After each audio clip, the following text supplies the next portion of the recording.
মধ্যপ্রাচ্যে সামরিক উত্তেজনা যখন চরমে, ঠিক তখনই রাশিয়ার কাছ থেকে অত্যাধুনিক MiG-29S যুদ্ধবিমান হাতে পেয়েছে ইরান।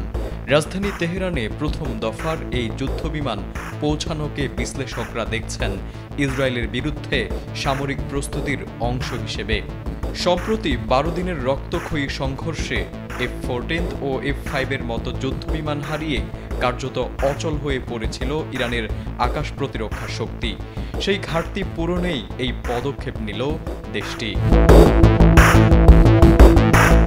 ইরানি গণমাধ্যম ইরান ইন্টারন্যাশনাল জানিয়েছে, রাশিয়া থেকে আনা যুদ্ধবিমানগুলো আপাতত সিরাজ ঘাঁটিতে অবস্থান করছে এবং শীঘ্রই এগুলোর প্রস্তুত করার কাজ চলছে। তবে MiG-29S এই মুহূর্তে ইরানের জন্য একটি স্বল্পমেয়াদী সমাধান মাত্র।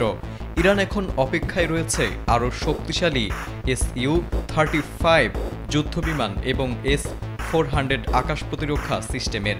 একবার এই অস্ত্রগুলো বহরে যোগ হলে আকাশে ইরানের দাপট আরও বেড়ে যাবে। শুধু রাশিয়ার দিকেই নয়, তেহরানের নজর এখন চীনের দিকেও।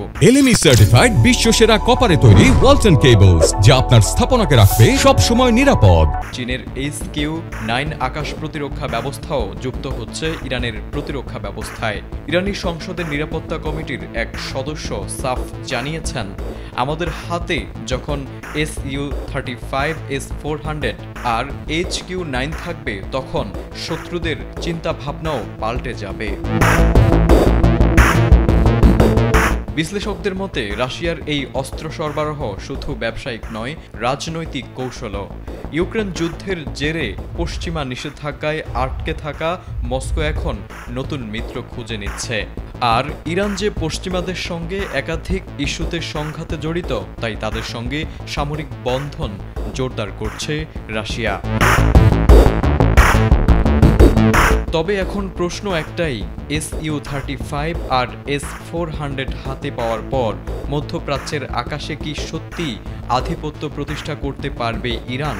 সময় দেবে হয়তো সেই উত্তর। তবে এখনই বলা যায়, ইরান তার আকাশ প্রতিরক্ষা ব্যবস্থায় এক নতুন অধ্যায় ইতিমধ্যে শুরু করে দিয়েছে।